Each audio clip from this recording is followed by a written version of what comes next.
business and the size of business. Business is owned by a company called Pint Size Leisure.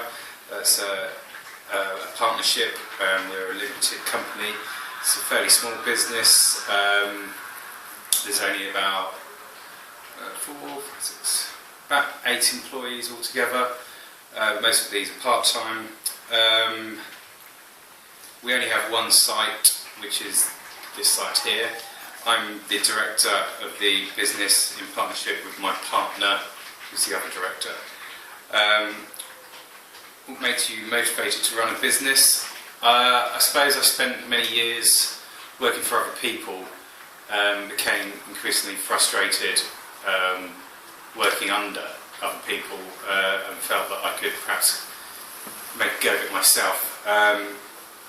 And so managed to get the funds together and made an attempt at it. What skills do you need to run a business? I think willingness to be flexible in your approach, obviously good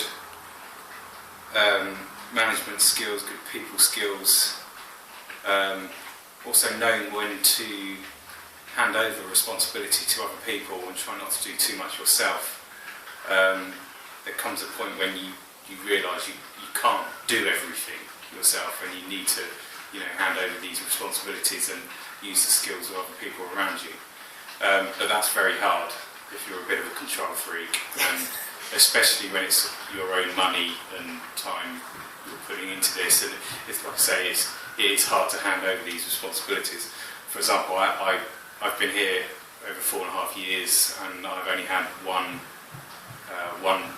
week holiday since in the last 4.5 years, which is, so it does get a bit on top of you. What is the organisational structure? I went to business with my partner. She pretty much looks after the accounts and the bookwork. I pretty much run the business. I pretty much solely run the business myself for quite a while, and then I took on my assistant, a manager, and then another sort of assistant manager, stroke sort of bar supervisor. So over the last few years, I've been handing over more and more responsibilities to my other staff, but ultimately any sort of real decisions that are made by myself. Do you have a business plan before we started, and does it change often? Yeah, I bought this place, what was it, about 3 months before the credit crunch kicked in, so I sort of paid a premium for the site, and then about 3 months after opening, things started happening in the city. People's company credit cards got chopped up. People weren't spending all day and all night in the pub, and they had to watch their pennies. Because of that, we had to adapt pretty quickly. I opened the place with a Michelin star trained chef, and the intention was to go very gastro pub in this area, but we quickly realised that the level of food that we wanted to serve at lunchtimes, we had to bring this down quite a lot, and ended up doing bangers and mash, fish finger sandwiches, burgers, just things that people could afford and wanted to spend their money on rather than splashing out on lunches. We came up. We had to get a business plan before we started because we needed to get loans from banks and what have you. So and we also had to present sort of business plans to the people out in the freehold of the building. Obviously, they just don't want anyone turning up and trying to run a business. They need to know that someone that's going to buy their lease is capable of doing that and is going to pay the rent at the end of the day. Obviously, there's a lot of people that want to open pubs, but perhaps never run pubs before, and people seem to think because they drink in pubs they have an understanding of how they work and what have you, but quickly things generally go wrong. What are the sources of funding? It's very, very hard to get people to lend you money to open a pub. I had a very good CV where I opened pubs for other people. I used to turn pubs around for other people, and I've been in that sort of line of work for quite a long time, and I felt that I was competent enough.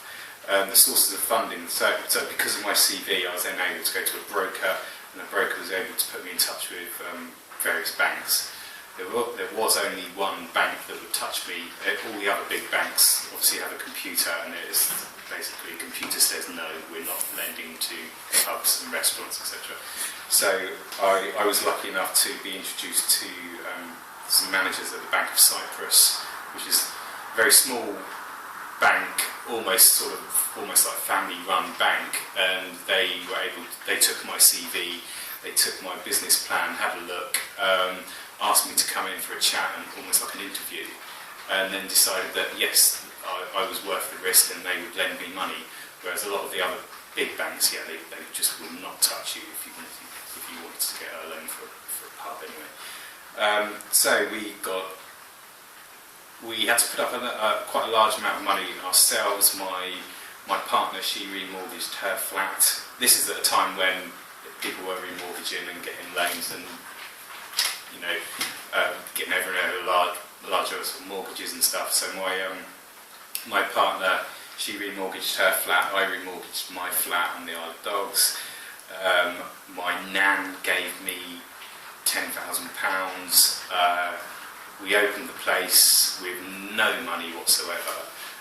Ideally, the place should have been closed, spent 200-300 grand on doing the place up, and then opened again. But that wasn't how it worked. I didn't have the money to do that. So I bought the place. We opened. We closed for a week to clean the place, and then opened up again. So we had no money straight away. So credit cards, juggling around credit cards to do it, which was at the worst time. So the first year and a half, we didn't make any money really, and I did pay myself a wage for the first year and a half, so we had to take that into account. So self-funded a lot of it really. Did you get help from anyone else? Yes, I got the loan from my nan. Like I said, my partner at the time remortgaged her place and I remortgaged my place. What were the start-up activities? What do you mean by that, really?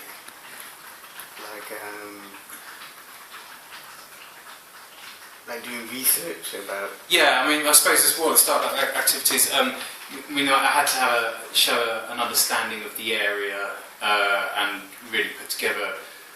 this place used to be a pretty rough East End sports bar, which, the carpet had more life in it than half my customers, and, we started by, we wanted to get rid of most of the old customers, so, we ditched Foster's and Carlin and put 50p on every pint, and I think overnight I lost 95% of the customers overnight. But they were customers that if I weren't going to, I was throwing people out, 3 or 4 people out a week. I was getting threats from people phoning me up, threatening me, and all kinds of nasty, horrible stuff. So sort of start-up activities was mainly to get rid of all the old clientele and try and turn the place around into a nice pub that you could bring your girlfriend into, you could bring your mum in, and you'd feel comfortable about that, and not have to. Changing the atmosphere. Yeah, just changing the whole atmosphere and the feeling. So, making it more female-friendly pub.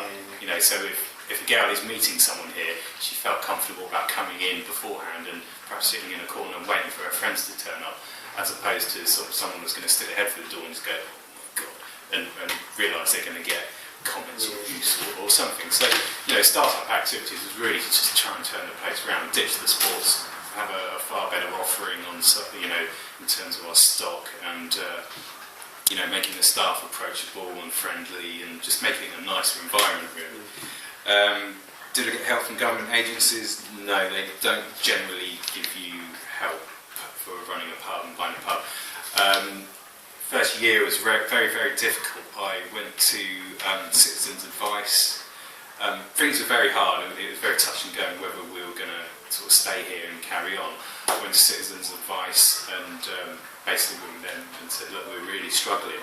I'm managing to pay my bills, I'm managing to pay the staff, I employ people, but I'm not getting any help.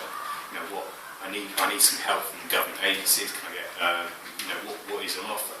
And I was basically told that I should sell the business, I had 4 or 5 employees at the time. I should sell the business, make redundant the 4 or 5 people that I employed, and then sign on myself and then I would get help, rather than help me grow my business. And I was employing people, I was paying my bills. I just needed a little bit of help, but there was nothing.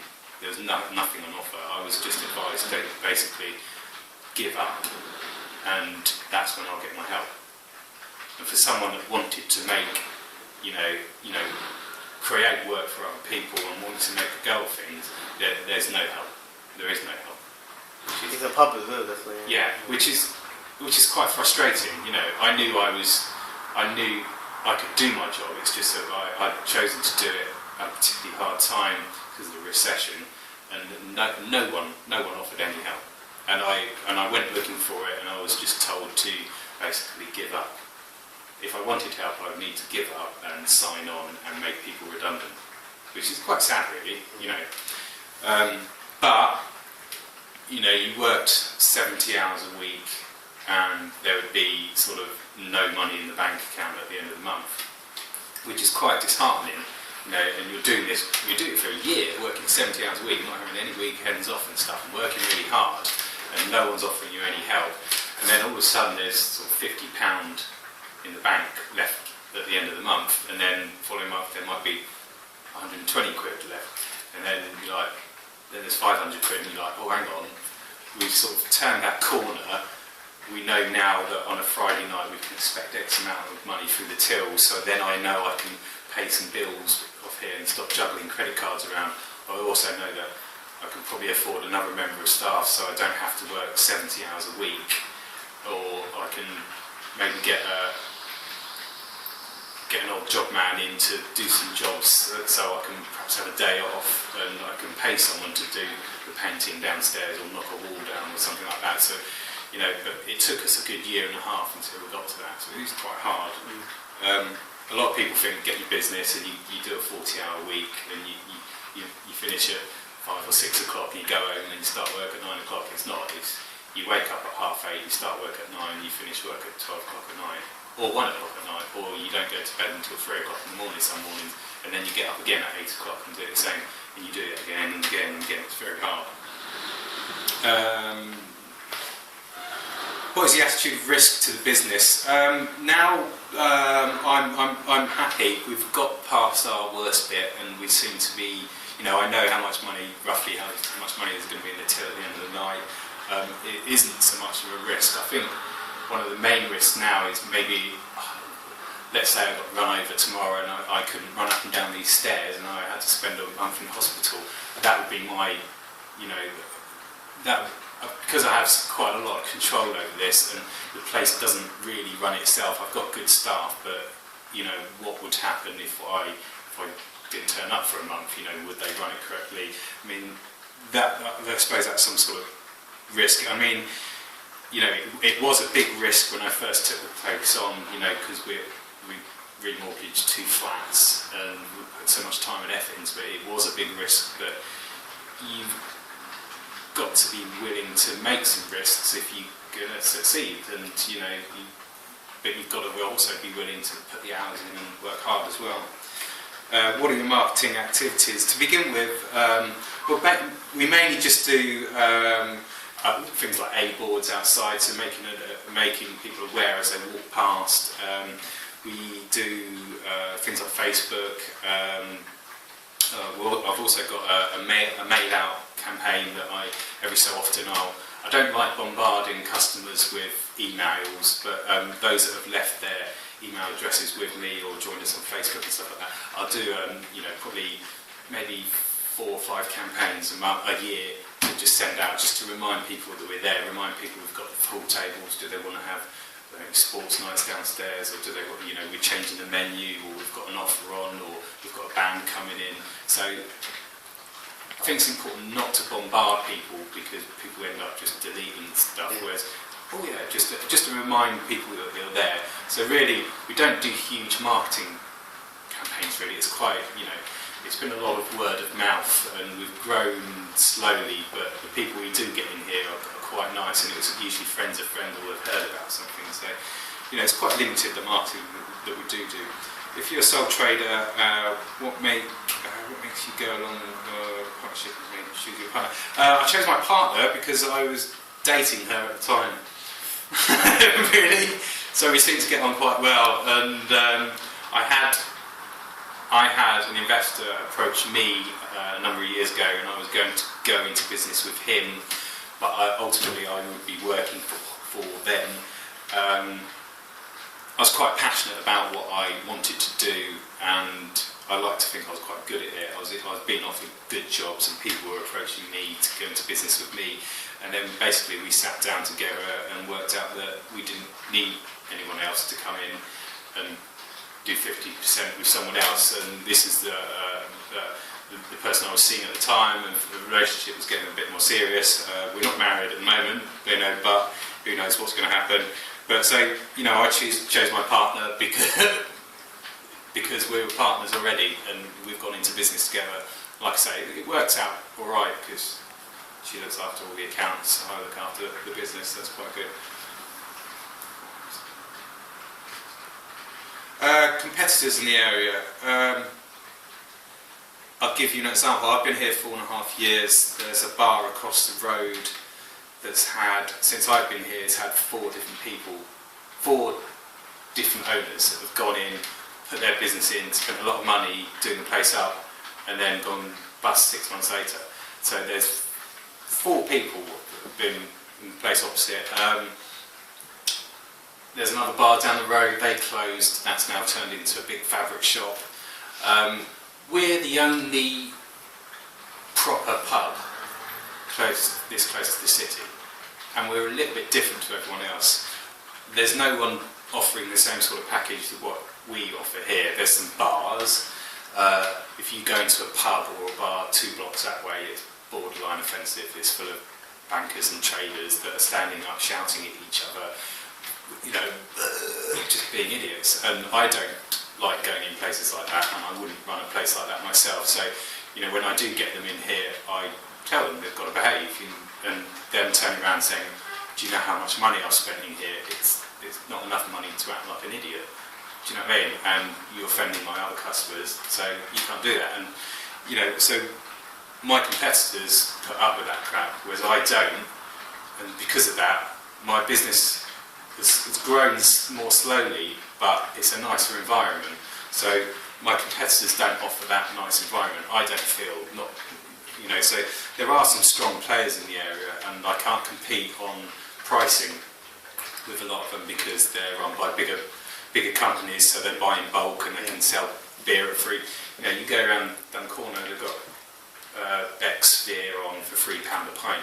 We sell it for £3.95, so £1 dear in it. Yeah, people, they're shut at 9 o'clock at night and will be rammed. People don't mind paying that £1 extra if they're drinking in a nice environment. Yeah. And because when my customers come in, they see me, the owner, as opposed to a manager that doesn't really want to be there. Yeah. They come in, what they're getting is the personal touch from me. They know that they can run tabs or do you mind if I run it? Or if they've been somewhere else and they've seen a spirit or a drink that they want and they mention it to me, I'll get it in for them. I haven't got a manager overlooking my shoulder telling me what I can and can't do. So, because it's our flexibility and, I think it's that personal touch as well that people like. Sort of. That personal service. Yeah, it's just, knowing their name and pouring the drink before they've even got to the bar sort of thing. So it's quite nice.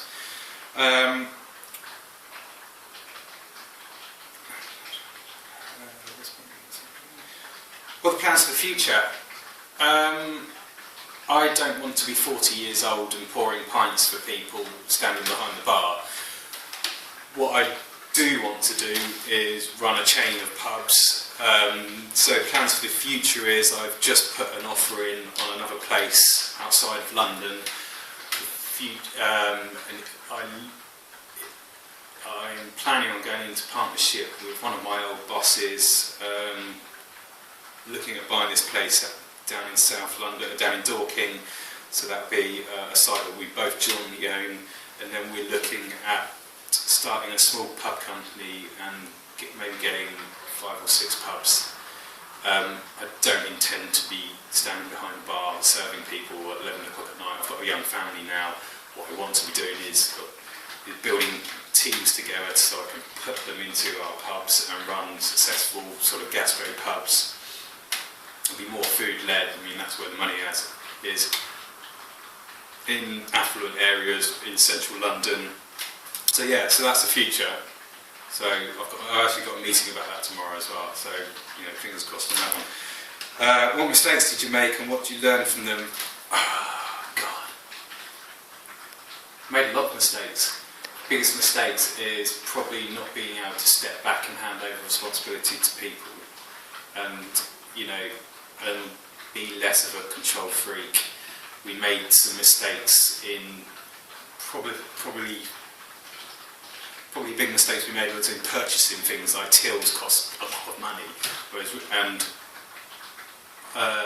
I should have just leased them, to be honest. It's understanding where you should buy something and when you should lease something, and if I've got to pay I pay X amount, I can't remember now, I pay so much a week so I can have a telephone service so that if anything goes wrong with my tills, I can, I get people can advise me, whereas if I was leasing them, I'd get that service for free, and then after 2 years, I can tell them I want the newest tills and I want them to do this, this. So it's being slightly naive on things like that. So maybe, as long as you learn from your mistakes, but yeah, I think the biggest one was being able to hand over responsibility to other people and knowing when to step back, knowing when to step away from the business and have some time alone with my family and perhaps go away for the weekend and things like that. So, that was my hardest thing to come to terms with, I suppose. What would you do differently next time? Again, it would be them, not making those mistakes, I think. I probably still make mistakes now. I probably should stand back from things a bit more. I was going on holiday this summer. That's it. Have more holidays. That's what I'll do more. That's what I'll do next time.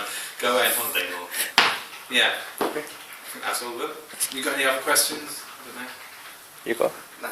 That's cool. Yeah, cool. Right. Cheers. Thank you.